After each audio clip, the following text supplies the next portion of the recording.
Hello student, आप सभी को इंडियन एजुकेशन में स्वागत है। और आप लोग को सामने लाई हूँ क्या पढ़ाने के लिए। तो भौतिक परीक्षण के बारे में आज पढ़ाने जा रही हूँ। उसमें आज क्या पढ़ना है तो यूरिन एनालिसिस टेस्ट के बारे में पढ़ना है। फिजिकल एग्जामिनेशन जो देखकर बताया जाएगा।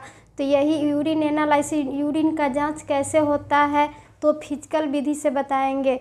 तो देखिए, आप सभी वीडियो अच्छा लगे तो वीडियो को लाइक और सब्सक्राइब जरूर कीजिए। और क्या पढ़ना है तो medical lab technician diploma course से पढ़ाने जा रही हूँ।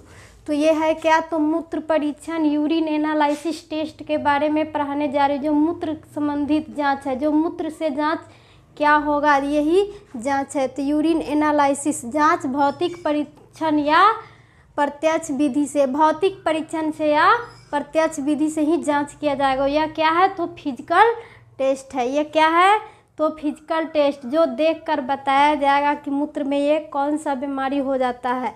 तो ये है क्या, पहला नंबर क्या है कि यूरोक्रोम।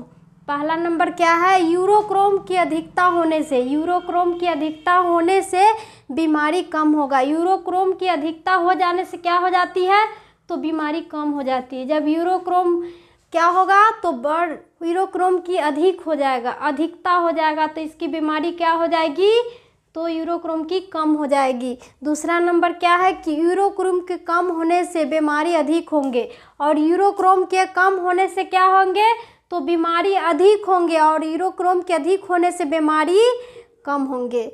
तो तीसरा नंबर क्या है कि कभी कभी मूत्र में मल की भी गंध आ जाती है। कभी कभी क्या होती है कि मूत्र में, कभी कभी क्या होती है कि मूत्र में मल की भी गंध आ सकती है। मूत्र की भी गंध क्या होगा तो कभी कभी मूत्र में मल की गंध आ सकती है। तो जिसका कारण मल का मूत्र, जिसका कारण क्या होगा कि मल का मूत्र में क्या होगा तो मल की भी गंध आ सकती है और मिल जाना होगा।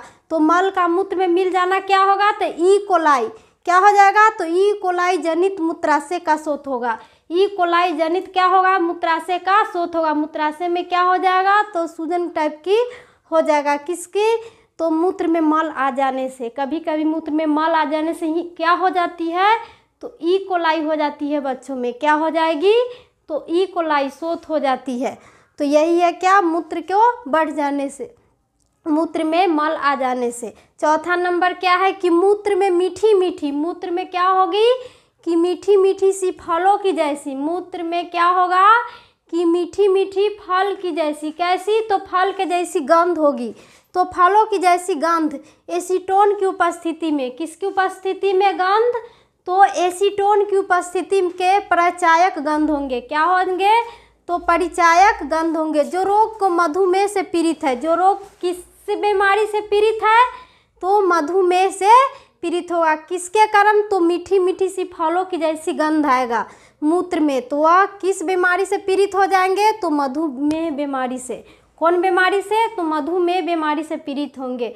जब क्या हो जाएगा कि मूत्र में मीठे मीठे सी गंध आने लगी फल की जैसी। पांचवा नंबर क्या है कि प्रतिक्रिया, प्रतिक्रिया पीएच समाने मूत्र का, प्रतिक्रिया पीएच समाने मूत्र का। पीएच कितना होगा तो 4.8 से 7.5 पॉइंट होगा। ये 4 पीएच का मान कितना होगा तो 4.8 से 7.5 औसत, औसत मान क्या होगा तो 6 होगा।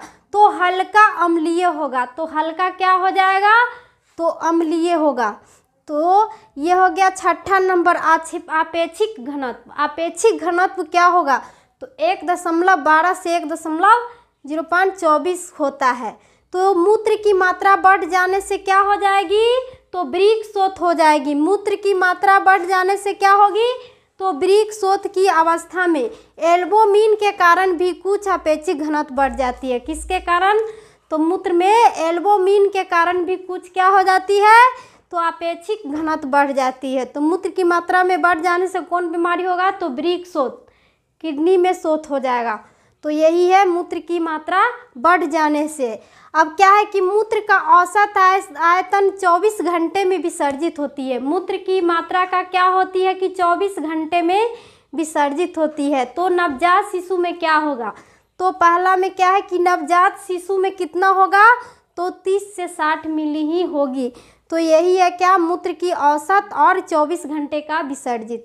ये मूत्र का औसत आयतन होगा, ये 24 घंटे का विसर्जित। तो एक वर्ष का शिशु में कितना होगा, तो एक वर्ष के शिशु में 400 से 500 मिली होती है। एक वर्ष के शिशु में कितने होगी, तो 400 से 500 मिली। और तीसरा नंबर में क्या है कि 1 से 3 वर्ष का शिशु, 1 से 3 वर्ष का शिशु में कितना होगा, तो 500 से 600 मिली। कितना होगा, तो 500 से 600 मिली। और चौथा नंबर क्या है कि 3 से 5 वर्ष का बच्चा, 3 से 5 वर्ष का बच्चा में कितना होगा, तो 3 से 5 वर्ष के बच्चा में कितना होगा, तो 600 से 700 मिली होगा। 600 से 700 मिली कितना होगा, 24 घंटे में विसर्जित मूत्र होगा। तो यही है क्या, तो मूत्र का औसत मान कितना होगा 5 से 8 वर्ष का बच्चा में, तो ये हो जाएगा 650 से 1000 मिली होगा। ये 24 घंटे में विसर्जित।